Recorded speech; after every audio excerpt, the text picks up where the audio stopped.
ये आकाशवाणी का ईटानगर केंद्र और अरुण FM 103.1 मेगाहर्ट्ज है।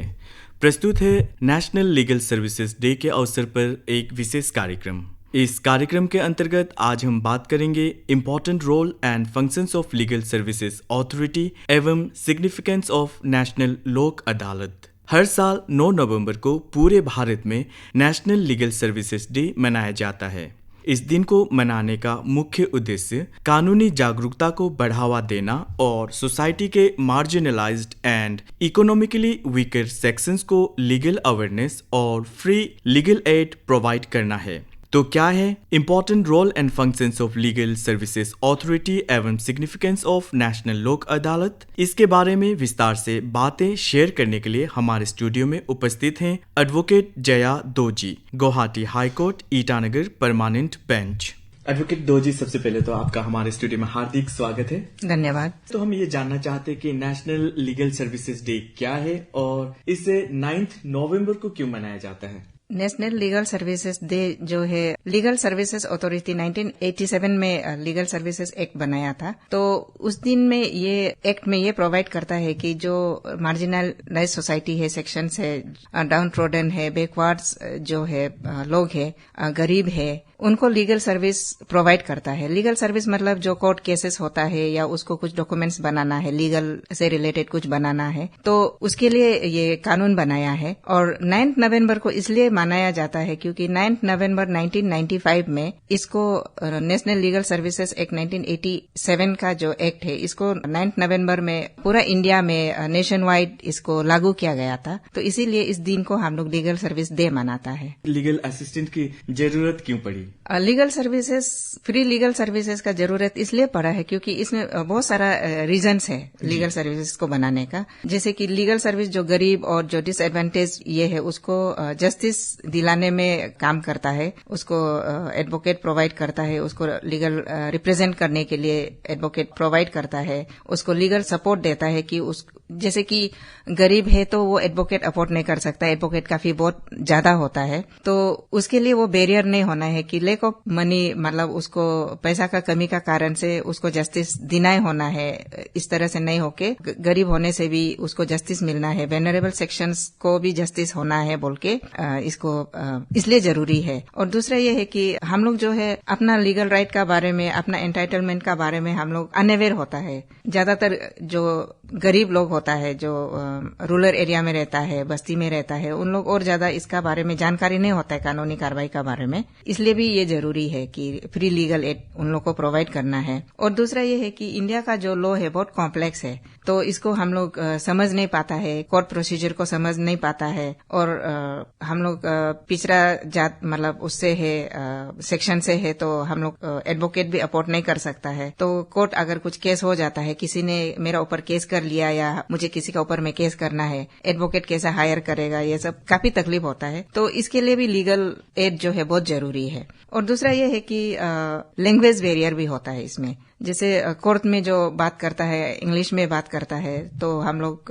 इंग्लिश नहीं समझता है, गरीब लोग है, जो अनपढ़ है, मतलब इलिटरेट है, कम पढ़ा लिखा है, तो उसके लिए भी जो है लीगल एड अगर हम लोग प्रोवाइड करता है, तो उसका जो लीगल एड एडवोकेट है उसको अच्छा से गाइड करता है, हेल्प करता है। उसके लिए ये जो है लीगल एड बहुत जरूरी है। तो मैम, ये तो आपने बहुत विस्तार से बताया कि लीगल असिस्टेंट की जरूरत क्यों है। इसके साथ ही हम ये भी जानना चाहते हैं कि इस सर्विसेज का लाभ कौन कौन ले सकते हैं? इसका जो लाभ जो है ST SC जो है वो लोग लाभ उठा सकता है। जैसे कि हम लोग शेड्यूल ट्राइब है अरुणाचल का, तो इसमें सभी अरुणाचल का जितना अरुणाचल वासी है वो ले सकता है। और जो विक्टिम है, ह्यूमन ट्रैफिकिंग का जो विक्टिम है, उन लोग भी लाभ ले सकता है। और जो बेगर्स है, भिखारी है, उन लोग को भी दिया जाता है। वुमेन एंड चाइल्ड जो है उनको भी फ्री लीगल एड दिया जाता है। उसका बाद जैसे कि मेंटली इल है या अदर डिसेबिलिटीज है, मतलब उसका कुछ कारण से वो डिसेबल है, तो फिजिकली मेंटली डिसेबल है, उनको भी लीगल सर्विस दिया जाता है। है, और इंडस्ट्रियल वर्कमैन है उनको भी लीगल एड दिया जाता है। और जिसका एनुअल इनकम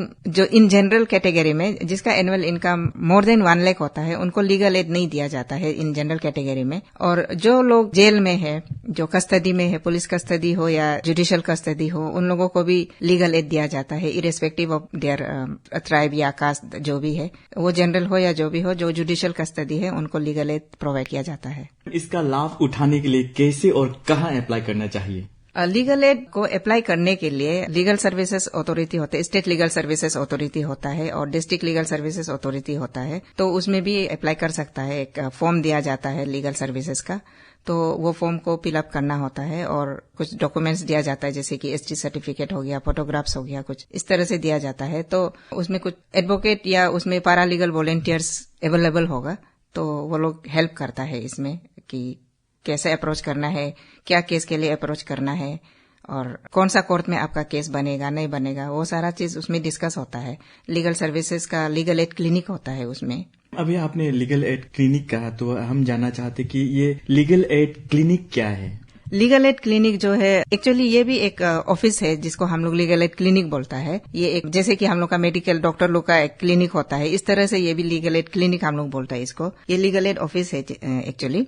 तो इसमें लीगल एड जो है एक स्टेट लीगल सर्विसेज अथॉरिटी हम लोग का अरुणाचल का जो है वो जो है ऑफिसर अपार्टमेंट करके है यहाँ में चिंपू में जू रोड में, वहां पे है टावर 1 में 3rd फ्लोर में है। और दूसरा जो है एवरी डिस्ट्रिक्ट का जो डिस्ट्रिक्ट एंड सेशंस कोर्ट है उसमें भी लीगल एड क्लिनिक है।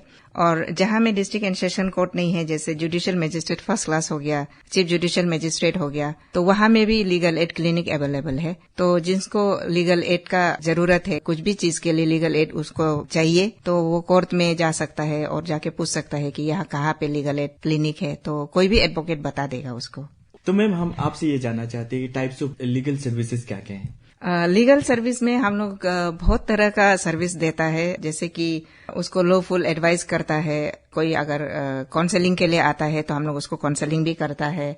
और लीगल रिप्रेजेंटेशंस जो कुछ लिखना है उसको भी हम लोग लिख देता है। और या लीगल लिटरेसी है वो भी करता है, वो भी प्रोवाइड करता है। और जैसे कि कुछ एप्लीकेशन ड्राफ्ट करना है या किसी को सपोज करो कि एफआईआर ड्राफ्ट करना है, कुछ इंसिडेंट हुआ किसी का साथ में, वो एफआईआर ड्राफ्ट करना है, तो इमीडिएट वो नहीं ड्राफ्ट कर पाता है, तो हम लोग का पास आने से, लीगल सर्विस में आने से, लीगल एड क्लिनिक में आने से हम लोग उसको भी एफआईआर को भी ड्राफ्ट कर देता है। एनी टाइप ऑफ ड्राफ्ट हम लोग कर देता है। उसका बाद में जैसे कि अवेयरनेस वगैरह हम लोग करता है, अवेयरनेस प्रोग्राम वगैरह करता है, ट्रेनिंग प्रोग्राम करता है। और कुछ भी डिस्प्यूट्स है दोनों पार्टी का बीच में, अगर वो लीगल एड क्लिनिक में आता है तो वो कोर्ट जाने से पहले भी सेटलमेंट करना चाहता है, तो वो भी हम लोग उसमें भी हम लोग हेल्प करता है उन लोगों को। अब जैसे अभी आपने ये भी बताया कि अवेयरनेस करते हैं, तो बहुत सारे लोग ऐसे होंगे जो प्री लीगल एड सर्विसेज उनको प्रोवाइड किया जाता है, इसके बारे में उनको कोई जानकारी नहीं है, तो इसके बारे में आप अवेयर किस तरह से करते हैं? लीगल अवेयरनेस हम लोग लास्ट टाइम जैसे डोर टू डोर, मतलब डोर टू डोर भी हम लोग करता है, डोर टू डोर अवेयरनेस करता है। जैसे हम लोग पैम्पलेट्स वगैरह लेके जाता है, उन लोग को बताता है कि आपका क्या राइट्स है, अगर आपका साथ कुछ आपका राइट वायलेट हुआ है तो कहाँ पे अप्रोच करना है। डोर टू डोर भी करता है। और जैसे स्कूल में भी हम लोग अवेयरनेस करता है, या जैसे कि बस्ती में जाके विलेज लेवल में भी हम लोग अवेयरनेस करता है। वहां में वोमेन या जो भी बस्ती वालों लोग को गैदर करके वहां में भी अवेयरनेस करता है, उन लोग को लीगल राइट का बारे में बताता है। अगर कुछ वायलेट हुआ है तो किस तरह से अप्रोच करना है, कहाँ अप्रोच करना है। तो जब आप लीगल अवेयरनेस देने के बाद कुछ ऐसे केसेस आए जो खुलकर आए कि हाँ हमारे साथ ऐसा है, पहले आइडिया नहीं था? हाँ, ऐसा बहुत सारा केसेस आया है, जैसे डोमेस्टिक वायलेंस केसेस हो गया या पोक्सो केसेस हो गया, इस तरह का केसेस बहुत आता है। पहले पता नहीं था लेकिन अभी अवेयर होके आया है जी। बहुत सारा आता है, बहुत रिपोर्टिंग होता है। जी जी। तो अब ये जानना चाहते कि कौन कौन से केसेस को लीगल सर्विसेज टेकअप कर सकते हैं? लीगल सर्विसेज में केसेस टेकअप करने के लिए मतलब एवरी सिविल मैटर्स को टेकअप कर सकता है। सिविल मैटर्स में जैसे कि बैंक रिकवरी हो गया, बैंक वाला भी जैसे बैंक रिकवरी हो गया, उसका बाद में मनी सूट हो गया, या मतलब any type of civil matters. जैसे मैट्रिमोनियल डिस्प्यूट्स है, मैट्रिमोनियल डिस्प्यूट में जैसे कि डोमेस्टिक वायलेंस केसेस होता है, तो इसको भी हम लोग उसमें टेकअप करता है। और मतलब कोई भी cases any civil and criminal cases. इसमें कुछ कुछ केसेस है जिसको हम लोग लीगल एड प्रोवाइड नहीं करता है। वो है जैसे डिफेमेशन हो गया, डिफेमेशन केस में हम लोग लीगल एड प्रोवाइड नहीं करता है। इलेक्शन मैटर हो गया, उसमें लीगल एड प्रोवाइड नहीं करता है। इकोनॉमिक ऑफेंस अगेंस्ट स्टेट हो गया, उसमें भी हम लोग लीगल एड प्रोवाइड नहीं करता है। और आरटीआई में हम लोग लीगल एड प्रोवाइड नहीं करता है। तो लीगल सर्विसेज को प्रोवाइड करने में एडवोकेट का जो रोल है वो क्या क्या है? लीगल एड में एडवोकेट जो है पैनल एडवोकेट होता है। जो लोग लीगल सर्विस देना चाहता है वो एक हम लोग अपना स्टेट लीगल सर्विसेज अथॉरिटी में हम लोग अपना नाम देता है कि हम लीगल सर्विसेज भी प्रोवाइड करना चाहता है बोल के। हम लोग का रोल ये रहता है कि जो भी हम लोग का पास में लीगल एड के लिए आता है या लीगल एड नहीं भी के लिए भी आता है, तो एज एन एडवोकेट हम लोग का ड्यूटी ये है कि हम लोग उसको अच्छा से असिस्ट करना है। अगर उसका पास में जस्ट भी नहीं दे पाता है, अगर वो लीगल एड पैनल में नहीं भी होने से भी हम लोग का एडवोकेट का ड्यूटी है कि ये तो एक नोबल प्रोफेशन है, तो इसलिए हम लोग उसको बिना फी का भी हम लोग केस को कर दे सकता है। लीगल एड में अगर उसका पैनल में नाम नहीं भी है, फिर भी वो एडवोकेट जो है उसको अच्छा से असिस्ट करना है। और जो पैनल में है वो उसको और भी अच्छा से गाइड करना है कि वो कौन सा जुरिस्डिक्शन में उसका केस है, कहाँ जाना है, किसको अप्रोच करना है, कैसे अप्रोच करना है, और उसको एग्जैक्टली उसको क्या रिलीफ चाहिए, ये बहुत अच्छा से पूछने का बाद में हम लोग उसको जितना उसका जो राइट है, जो एंटाइटलमेंट है, उसको जो लीगल राइट मिलना है, हम लोग हेल्प करता है। फाइनली इसके कुछ बेनिफिट्स होते होंगे, एडवांटेजेस होते होंगे, वो क्या क्या हैं? लीगल सर्विस, लीगल एड में बेनिफिट्स तो ये है कि जो डाउन ट्रोडन है, जिन लोगों का मतलब लैक ऑफ मनी या लैक ऑफ ये है, जो लोग नहीं दे पाता है, ये नहीं कर पाता है, एडवोकेट नहीं ले पाता, उसको तो हम लोग फ्री में तो प्रोवाइड करता ही है। और उसको राइट टू डिफेंड, मतलब वो खुद को डिफेंड करने का पूरा राइट जो है उसको भी मिल जाता है। तो हम लोग उसको इंश्योर करता है कि गरीब है तो क्या हो गया, उसको तो राइट तो मिलना ही है जो उसका राइट है। कोर्ट में हम लोग जब अप्रोच करता है तो हम लोग उसको रिप्रेजेंट करता है। तो इंडिया का कॉन्स्टिट्यूशन में भी क्लियरली बताया गया है कि उसको मतलब फ्री लीगल एड प्रोवाइड करना है बोल के। तो इसलिए हम लोग उसको उसका जो राइट टू डिफेंड है वो प्रॉपरली मतलब इंश्योर करता है कि उसको मिले।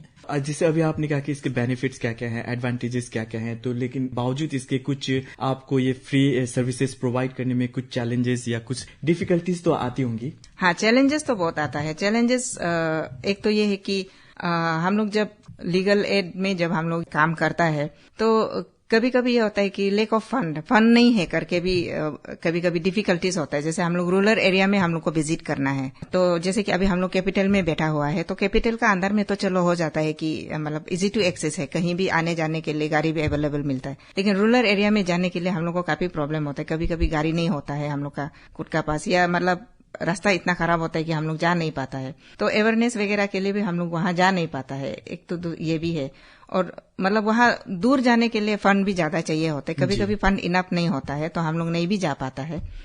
और दूसरा ये है कि हम लोग कोर्ट केसेस में ज्यादा फोकस करता है कि हम लोग बहुत सारा केसेस है, तो हम लोग जैसे कि अवेयरनेस के लिए हम लोग ठीक है चलो बाद में जाएगा करके भी नहीं भी कर पाता है। और दूसरा रीजन ये है कि जो स्टाफ होता है वो कभी कभी ट्रेंड नहीं होता है, तो उन लोगों को कुछ समझ नहीं आता है कि जो लीगल एड सीकर्स है उसका पास पहले जाता है एडवोकेट से मिलने से पहले, तो वो उनको सही तरीका से कभी कभी सजेशन नहीं दे पाता है। तो प्रॉब्लम यहाँ भी होता है। तो ये तो हमने बात की role and functions of national legal services day की और इसके इम्पोर्टेंस की। तो अब बात करते हैं नेशनल लोक अदालत या कहें लोक अदालत के बारे में बात करना चाहते हैं। एग्जैक्टली लोक अदालत क्या है? लोक अदालत जो है एक्चुअली ये अल्टरनेट डिस्प्यूट रेजोल्यूशन मैकेनिज्म है, जहां में हम लोग कोर्ट से बाहर आउटसाइड कोर्ट हम लोग केस को सेटल करता है। तो जैसे कि कुछ केसेस हो गया तो हम लोग आउटसाइड कोर्ट केस को सेटल करता है। मतलब पहले से कोर्ट में सपोज केस फाइल करके रखा है, लेकिन हम लोगों को बाहर में सेटल करके आउटसाइड कोर्ट सेटल कर सकता है। इसमें लोक अदालत को ऑर्गेनाइज करने का मेन जो ऑब्जेक्टिव्स है वो क्या क्या है? इसका लोक अदालत ऑर्गेनाइज करने का मेन रीजन तो ये है कि एक जो है केसेस जो कोर्ट में बहुत सारा पेंडिंग रहता है, तो वो रिड्यूस हो जाता है। लोक अदालत में हम लोग केसेस को सेटल कर लेता है, क्योंकि इसको पीपल्स कोर्ट भी बोलता है, मतलब लोगों का कोर्ट है ऐसा करके लोक अदालत भी है ये। तो इसमें मतलब फेयरली और अनकॉम्प्लिकेटेड मतलब केस जल्दी जल्दी सेटल हो जाता है। एक दिन में दोनों पार्टी कॉम्प्रोमाइज कर लेता है, दोनों पार्टी सेटल हो जाता है, दोनों पार्टी का एग्रीमेंट से ही केस को सेटल करता है लोक अदालत में। इसका मेन ये है कि एक तो ये फ्री ऑफ कॉस्ट होता है, इसमें कॉस्ट नहीं लगता है, तो केसेस को सेटल करने में दोनों पार्टी भी सेटल करके एग्रीमेंट हो जाता है, दोनों पार्टी एग्री होता है कि चलो हम लोग केस को सेटल कर लेगा, तो हम लोग कोर्ट में नहीं जाके भी हम लोग सेटल कर लेता है आउटसाइड कोर्ट। तो इसे ऑर्गेनाइज कौन करते हैं? इसको लीगल सर्विसेज अथॉरिटी ऑर्गेनाइज करता है लोक अदालत को। जैसे कि कोर्ट में केस ये हो गया, फाइल हो गया, जैसे कि for example money suit file हो गया, तो अभी मनी सूट फाइल होने का बाद में अगर मेरा अगेंस्ट में किसी ने मनी सूट फाइल किया है, तो अगर हम उसको कुछ सर्टेन अमाउंट लौटाना चाहता है और वो दूसरा पार्टी भी लेने के लिए रेडी है, तो हम लोग इसको लोक अदालत में हम लोग प्लेस करता है, या कोर्ट को लगता है कि ये केस जो है लोक अदालत में जाने लायक है, इसको लोक अदालत में सेटल करना चाहिए, तो हम लोग उसमें लोक अदालत में सेटल करता है। जैसे मोटर एक्सीडेंट क्लेम जो होता है, जिसको हम लोग MACT शॉर्ट में बोलता है, या फिर उसको भी हम लोग पार्टी जो है कोर्ट में पहले केस फाइल कर लिया, उसका बाद दोनों पार्टी अगर एग्री है कि सर्टेन अमाउंट लेके केस को सेटल कर लेगा, जैसे इंश्योरेंस कंपनी होता है जनरली मोटर एक्सीडेंट क्लेम में, अगर इंश्योरेंस कंपनी भी रेडी है कि सर्टेन अमाउंट देगा, क्लेमेंट भी रेडी है कि हम ले लेगा, तो हम लोग इसको लोक अदालत में प्लेस करके उसी में हम लोग केस को सेटल करवा देता है। तो मैम, जब हम बात कर रहे थे नेशनल लीगल सर्विसेज की, तो आपने इस तो कौन कौन केसेस ले सकते हैं, कौन कौन केसेस नहीं ले सकते, तो लोक अदालत की बात करें तो इसमें कौन कौन से इश्यूज या कौन कौन से केसेस को एड्रेस किया जाता है? लोक अदालत में जितना सिविल केसेस है वो सबको हम लोग ले सकता है। जैसे मैट्रिमोनियल जो डिस्प्यूट्स होता है, मैट्रिमोनियल डिस्प्यूट्स में जैसे कि पति पत्नी का घर का जो झगड़ा होता है, जैसे डोमेस्टिक वायलेंस केस को हम लोग लोक अदालत में ले सकता है, लेकिन डिवोर्स केस को हम लोग लोक अदालत में नहीं ले सकता है, क्योंकि इसमें डिक्री पास करना होता है। और जो लोक अदालत में जो ऑर्डर पास होता है, डिक्री पास होता है, उसको सिविल केस का जैसे ही ट्रीट करता है, उसको डिक्री मानता है, और लोक अदालत में मतलब वो डिक्री होता है। तो इसलिए इसमें जब हम लोग डिवोर्स केस लेता है तो डिक्री पास करना होता है, लेकिन डिक्री जो है कोर्ट देता है, लोक अदालत पे डिक्री नहीं दे सकते, लेकिन जो अदर ऑर्डर्स है उसको हम लोग डिक्री ट्रीट करता है। इसमें और ये केसेस को भी ले सकते हैं, जैसे कि एनी सिविल केसेस, कोई भी सिविल केसेस को हम लोग ले सकता है। जैसे सिविल केसेस बोलने से जैसे मनी सूट हो गया, जैसे रेवेन्यू रिकवरी हो गया, service matters relating to payment हो गया, या रिटायरमेंट का जो बेनिफिट्स हो गया, वो सबको भी हम लोग ले सकता है। और फैमिली डिस्प्यूट में जैसे प्रॉपर्टी हो गया, जैसे बैंक रिकवरी हो गया, लेबर डिस्प्यूट्स हो गया, तो या लैंड एक्विजिशन हो गया, ये सारा चीज को हम लोग लोक अदालत में ले सकता है। और लोक अदालत में क्रिमिनल केसेस भी ले सकता है जो कंपाउंडिंग इन नेचर है, जो पिटी ऑफेंसेस है, तो जिसको हम लोग कंपाउंड कर सकता है, आउटसाइड कोर्ट सेटल कर सकता है, तो ऐसा केसेस को भी हम लोग ले सकता है। हम ये जानना चाहते कि जब अरुणाचल प्रदेश की बात करें या तो पापुम पारे की बात करें, तो कौन कौन से दिन लोक अदालत बिठाया जाता है? लोक अदालत को ये करने के लिए हम लोग का जो नेशनल लीगल सर्विसेज अथॉरिटी है जी, तो वो जो है एक्चुअली हम लोग का जो लीगल सर्विसेज है उसको वो मॉनिटर करता है। उसका जो हम लोग का जो पॉलिसीज है लीगल एड का, लीगल सर्विसेज एक्ट का अंदर में जो है उसको वो मॉनिटर करता है, वो रेगुलेट करता है। तो वहां से हम लोग को एक नोटिफिकेशन आता है कि कौन कौन सा मंथ में कौन कौन सा दिन में लोक अदालत होना है। तो लोक अदालत अभी जैसे कि नेक्स्ट लोक अदालत हम लोग का 14 दिसंबर 2014 में होगा। अभी हम लोग का क्वार्टरली हो रहा है लोक अदालत जो, तो अभी लास्ट जो है हम लोग का 14 दिसंबर में होगा। जो डिस्प्यूट्स होते हैं वो किस तरह से सेटल किया जाता है लोक अदालत में?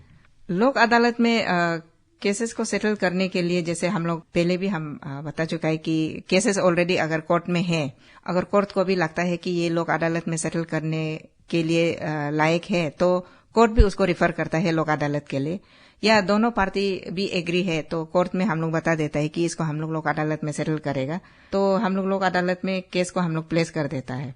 तो लोक अदालत में जैसे जो जजेस होता है, कोर्ट का जो जजेस होता है, उन लोगों को हम लोग मेंबर बोलता है, उसका साथ में और एक दो और मेंबर रहता है जो लीगल बैकग्राउंड से होगा या सोशल वर्कर होगा।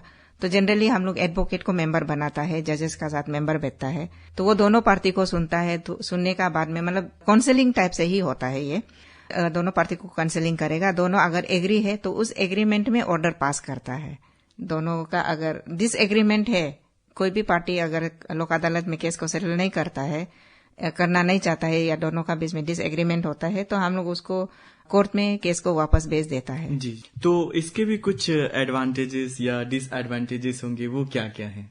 एडवांटेजेस और डिसएडवांटेजेस में आने से पहले और एक बात मैं बताना चाहूंगी कि जो केसेस कोर्ट में फाइल नहीं हुआ है, फाइल करना चाहता है लोग, तो उसको भी हम लोग लोक अदालत में प्लेस कर सकते हैं। जैसे प्री लिटिगेशन बोलते हैं उसको हम लोग ना, जैसे कि कुछ केस हम लोग को लोक अदालत में मतलब केस है जो कोर्ट में फाइल करना चाहता है, लेकिन उससे पहले हम लोग उसको लोक अदालत में सेटल करता है। जैसे कि इलेक्ट्रिसिटी बिल हो गया या टेलीफोन बिल हो गया, उसको भी हम लोग प्री लिटिगेशन में हम लोग लोक अदालत में प्लेस कर सकता है। कोर्ट में केस को फाइल नहीं करता है, जैसे हम लोग लोक अदालत के लिए हम लोग कोर्ट में भेज देता है कि जैसे डिपार्टमेंट जो टेलीफोन का जो डिपार्टमेंट होगा वो लोग भेज देगा, जैसे कि BSNL होता है जनरली, तो वो कोर्ट में भेज देता है कि हमको ये बिल अभी तक हम लोग को पेमेंट नहीं किया है, तो इसको लोक अदालत में केस को हम लोग लिस्ट करना चाहता है। तो कोर्ट नोटिस देता है, लोक अदालत के लिए नोटिस इश्यू करता है कि एक सर्टेन ये डेट में आपको कोर्ट में आना है, तो आपका अगेंस्ट में BSNL ने आपका जो नॉन पेमेंट है उसका अगेंस्ट में दिया है, तो पार्टी आता है और पेमेंट भी करता है। उसमें भी निगोशिएशन होता है जी कि इतना हम पेमेंट नहीं कर पाएगा, आप इतना ले लो, फिर वो भी अगर मान जाता है तो पेमेंट हो जाता है। तो जनरली ये निगोशिएशन करके ही लोक अदालत में केस को सेटल करता है। और अभी एडवांटेज और डिसएडवांटेज का बात करने से सबसे पहले डिसएडवांटेज तो ये है कि ये केस जो है प्रेडिक्टेबल है, क्योंकि दोनों का सेटलमेंट से, दोनों का एग्रीमेंट से ही केस को सेटल किया जाता है। तो इसमें अगर डिसएडवांटेज बोलेगा तो दोनों का एग्रीमेंट से जब सेटल होता है तो लोक अदालत में जो भी ऑर्डर पास करता है या जो भी डिक्री होता है उसको हम लोग अपील नहीं जा सकता है बाद में, तो क्योंकि दोनों पार्टी ने एग्री करके किया है इसलिए ये अपीलेबल नहीं है। एक दूसरा डिसएडवांटेज ये है कि कल को हम ये नहीं बोल सकेगा कि ये इसको हम नहीं मानता, ये ऑर्डर को हम नहीं मानता, इसलिए हम हायर कोर्ट में हम अपील जाएगा, ये नहीं होगा, क्योंकि हमने ऑलरेडी एग्री किया हुआ है इसीलिए ऑर्डर पास किया है, तो हम आगे अपील नहीं जा पाएगा। डिसएडवांटेज एक तो ये है। दूसरा ये है कि मतलब बहुत प्रेडिक्टेबल है, दोनों का एग्रीमेंट से ही हुआ है।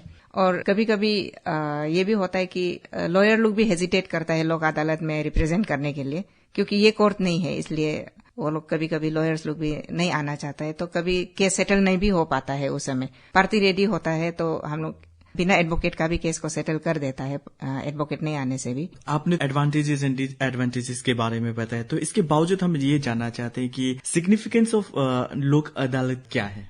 लोक अदालत में जब केस हम लोग सेटल करता है तो मतलब एक तो ये है कि ये जल्दी सेटल हो जाता है, एक दिन में आपका केस सेटल हो जाता है, उसमें और ज्यादा खर्चा वर्चा भी नहीं होता है, या आपको अलग सा कोर्ट में बुला के अपना विटनेसेस वगैरह भी लाना नहीं पड़ता है, तो एक दिन में केस सेटल हो जाता है। और दूसरा ये है कि बहुत सारा कोर्ट का बर्डन जो है रिड्यूस हो जाता है एक दिन में, अगर हम लोग इतना सारा केसेस सेटल करता है। तो जब हम लोग नेशनल लोक अदालत करता है, जैसे कि 14 दिसंबर में हम लोग का लोक अदालत अभी होगा लास्ट ये साल का, तो उसमें पूरा इंडिया में एक ही दिन में हम लोग लोक अदालत सेटअप करता है। इवन सुप्रीम कोर्ट में, सुप्रीम कोर्ट से लेके जो हम लोग का जुडिशियल मजिस्ट्रेट फर्स्ट क्लास तक है, जो लोएस्ट कोर्ट है, वहां तक एक ही दिन में हम लोग पूरा इंडिया में लोक अदालत केस को टेकअप करता है। तो बहुत सारा केसेस जो है उस दिन को हम लोग सेटल करता है। जैसे लास्ट हम लोग का सितंबर में जब हुआ था तो हम लोग का जुडिशियल मजिस्ट्रेट फर्स्ट क्लास यूपीआ में ही मोर देन 1700 केसेस लिस्ट हुआ था, तो उधर में से मोर देन 600 केसेस हम लोग सेटल किया है।